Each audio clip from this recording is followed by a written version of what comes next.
Hello everyone, welcome once again in the beautiful platform of tech gurus. आज के session में हम लोग करेंगे कुछ बेहतरीन क्वेश्चन जो कि पास्ट ईयर या फिर सीयूटी का बात करें, ओलंपियाड का बात करें, या फिर कोई भी ऐसा एग्जाम जहाँ पे वो क्वेश्चंस पूछा जा सकता है या फिर पूछे जा चुके हैं। ठीक है, इस सेशन में हम लोग करेंगे कुछ एमसीक्यू जो कि आगे के क्लासेस या फिर आपके क्लासेस या फिर जो आपको प्रीवियस क्लासेस से रिलेटेड होगा। उस क्वेश्चन में आपको क्या करना है, पेन कॉपी को उठाना है और खुद से सॉल्व करना है। उसके बाद यहाँ पे आके अटेम्प्ट करना और देखना है कितना क्वेश्चन आपका सही हो पाता है। आपके सामने दिख रहा है एक मेगा ऑफर जो कि फ्री क्रैश कोर्स के रूप में है। इसमें क्या होगा, ये प्योरली क्लास 10th के लिए है जो 28 नवंबर से शुरू हो रहा है।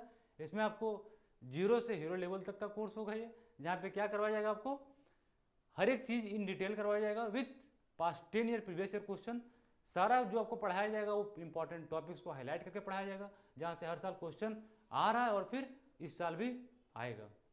तो आइए जुड़िए हमारे साथ ऑफलाइन सेंटर में। 28 नवंबर से आपका फ्री क्रैश कोर्स शुरू हो रहा है क्लास 10th के लिए। मिलते हैं आपको वहाँ पे। चलिए आज का सेशन में शुरू करते हैं। आइए, आपका सेशन शुरू होता है आज का। कॉपी पेन उठाइए और बनाइए क्वेश्चन, देखते हैं आपको कितना क्वेश्चन सही हो पाता है आज का सेशन से।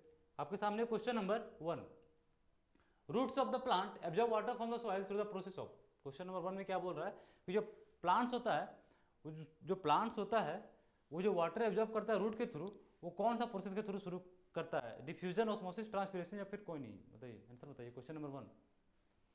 तो क्वेश्चन नंबर 1 का आंसर क्या हो जाएगा? वो ऑस्मोसिस। ऑस्मोसिस क्या है? एक प्रोसेस है।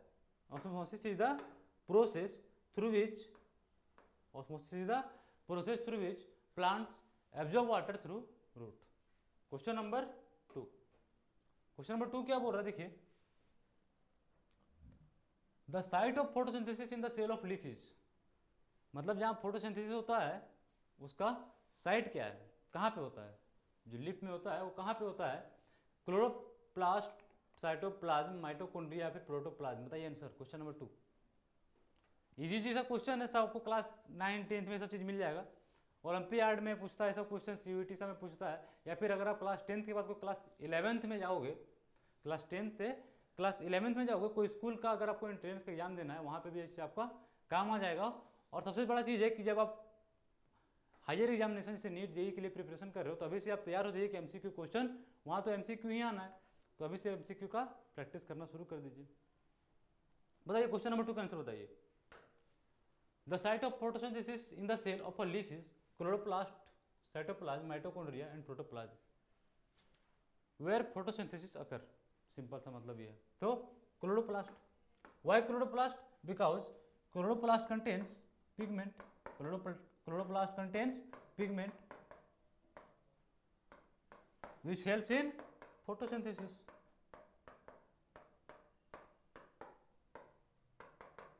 Let's move on to question number 3. What is question number 3? In amoeba, food is digested in the।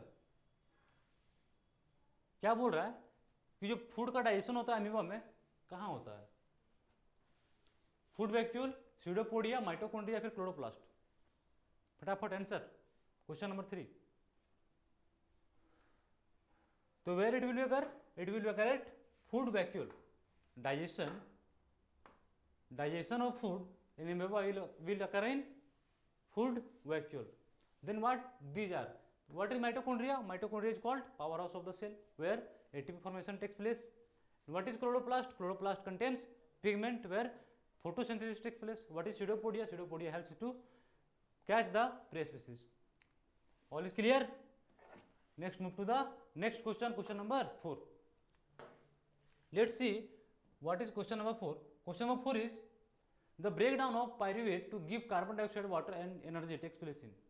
what is will be the answer of question number 4? क्या बोल रहा है ये? the breakdown of pyruvate to give carbon dioxide, water and energy takes place in cytoplasm, mitochondria, chloroplast, nucleus। Question number 4 बताइए, answer बताइए।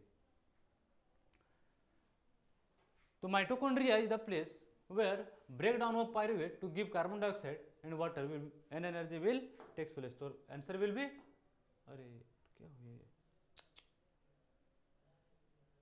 Sorry, answer will be 4th, mitochondria. Next move to the question number 5। क्या बोल रहा है question number 5? देखिए, glycolysis process occur in which part of the cell. Glycolysis कहाँ पे पाया जाता है, कहाँ होता है? साइटोप्लाज्म, माइटोकॉन्ड्रिया, न्यूक्लियस या फिर chloroplast? Where it is happen? Chloro कहाँ होता है? न्यूक्लियस, क्लोरोप्लास्ट, साइटोप्लाज्म या फिर माइटोकॉन्ड्रिया? क्वेश्चन नंबर 5, आंसर बताइए। तो ग्लाइकोलाइसिस का प्रोसेस कहाँ होता है बाबू? साइटोप्लाज्म में। Option number A will be correct for question number 5। किसी को न्यूक्लियस लग रहा है क्या? किसी को न्यूक्लियस लग रहा है क्या? बताइए। न्यूक्लियस क्या होता है? Centre of the cell. इसके अंदर क्या होता है? डीएनए, आरएनए, जीन्स, क्रोमोजोम, सब तो न्यूक्लियस का ही खेल है कि नहीं? मूव करते क्वेश्चन नंबर 6 में। क्वेश्चन नंबर 6 क्या बोल रहा है? Name the substance whose build up in the muscles during vigorous physical exercise may cause cramps. Tell the answer. Option number A ethanol, carbon dioxide plus energy, lactic acid plus energy, carbon dioxide plus energy plus water plus, और last option will be pyruvate. Question number 6, answer बताइए, answer बताइए फटाक से। तो cramps कैसे आता है? फैटिक कैसे होता है? मसल पेन कैसे करता है? क्यों हमारा बॉडी रेड हो जाता है जब हम दौड़ते हैं? तो क्यों हमारा बॉडी रेड हो जाता है? बताइए। क्या क्या क्वेश्चन पूछ रहे हैं सर? देखो, रेड हो जाता है वो इसलिए क्योंकि क्या होता है कि जब हम लोग दौड़ते हैं तो हम लोग हाँफते हैं ना, मतलब ऑक्सीजन का डिमांड बढ़ता है। ऑक्सीजन का डिमांड बढ़ता है और ऑक्सीजन का डिमांड बढ़ने के कारण आरबीसी का नंबर बढ़ता है, क्योंकि आरबीसी को कैरी कौन करता है? ऑक्सीजन को कैरी कौन करता है? आरबीसी। और आरबीसी का नंबर बढ़ते ही, आरबीसी मतलब रेड ब्लड सेल, आरबीसी का नंबर बढ़ते ही बॉडी कैसा हो जाएगा? रेड हो जाएगा। इस क्वेश्चन का बताइए, क्या होता है ना कि जो हमारा सेल होता है उसमें ऑक्सीजन प्रेजेंट रहता है। अब जब हम लोग बहुत ज़्यादा दौड़ते हैं उस टाइम क्या होता है? ऑक्सीजन सही से सप्लाई नहीं मिल पाता है। तो जो कार्बोहाइड्रेट जब ब्रेकडाउन होता है, जब ग्लूकोज आपका ब्रेकडाउन होता है तो प्रॉपर ब्रेकडाउन नहीं हो पाता उसका। क्यों? क्योंकि ऑक्सीजन कम पड़ जाता है, जिसके कारण क्या होता है? लैक्टिक एसिड का फॉर्मेशन हो जाता है। और लैक्टिक एसिड का फॉर्मेशन होने के कारण क्या होता है? हमारा बॉडी फैटिक होता है, फिर क्रैम्प्स आता है। तो option number B will be correct for question number 6। Let's move on the question number 7। When a few drops of iodine solution are added to rice water, the solution turns blue-black in color. This includes the rice water content. बोल रहा है कि जो rice water होता है उसमें अगर हम लोग आयोडीन का सॉल्यूशन ऐड कर देते हैं तो सॉल्यूशन कैसा हो जाता है? Blue black in colour. तो क्वेश्चन बोल रहा है कि अगर ऐसा हो रहा है, if this is happening, then what it's indicate? Rice जो वाटर राइस है, what will it's contain? Fat, starch, complex protein, simple protein? What will be the answer of question number 7? फटाफट आंसर बताइए क्वेश्चन नंबर 7। तो option number C will be correct for question number 7। क्या होगा? Starch को indicate करेगा, उसके पास starch है। Let's move on the question number 8। क्या बोल रहा है question number 8? The exit of unabsorbed food material is regulated by. Question क्या बोल रहा है कि जो अनएब्जॉर्ब फूड मटेरियल होता है, जो हमारा फूड एब्जॉर्ब नहीं होता है, वो जो एग्जिट होता है उसको कौन गाइड करता है? Liver, small intestine, anal sphincter? If this type of question is come in any examination और स्फिंक्टर आपको दिख जाए तो क्या होता है ना कि स्फिंक्टर का काम क्या होता है? गाइड करना। स्फिंक्टर का काम क्या होता है? गाइड करना। जैसे ब्रेक का काम क्या होता है? गाड़ी का स्पीड को मेंटेन रखना ताकि ज़्यादा स्पीड हो जाए तो कम करे। उसी तरह स्फिंक्टर का काम क्या होता है कि जो एब्जॉर्ब्ड है, नॉन एब्जॉर्ब्ड फूड मटेरियल उसको बाहर निकालना। तो option number D will be correct for question number 8। क्या हो जाएगा? एनल और स्फिंक्टर हो जाएगा क्वेश्चन नंबर 8 के लिए। Let's move on the question number 9। Question number 9, let's see what it is trying to say that what are the product obtained by anaerobic respiration in plant? Question number 9 क्या बोल रहा है? what are the product obtained by anaerobic respiration in plant? lactic acid plus energy, carbon dioxide plus water plus energy, ethanol, carbon dioxide plus energy या फिर pyruvate? Question क्या बोल रहा है कि there will be anaerobic condition, what will be the product formed? if there will be anaerobic condition, what will be the product formed? Question number 9, tell me the answer. तो anaerobic condition में क्या होगा? Ethanol बनेगा। Anaerobic condition में क्या बन जाएगा? Ethanol plus carbon dioxide plus energy. तो option number C will be correct for question number 9th. What is question number 10th? Which of the following events in the mouth cavity will be affected if salivary amylase is lacking in the saliva? Question क्या बोलने की कोशिश कर रहा है, ये बोल रहा है कि देखिए डाइजेशन कहाँ से स्टार्ट होता है, digestion starts from the buccal cavity, digestion start from the buccal cavity, और जो डाइजेशन बक्कल कैविटी में स्टार्ट होता है उसमें क्या कंटेन होता है, सलाइवा, और सलाइवा कंटेन्स सलाइवरी एमाइलेज।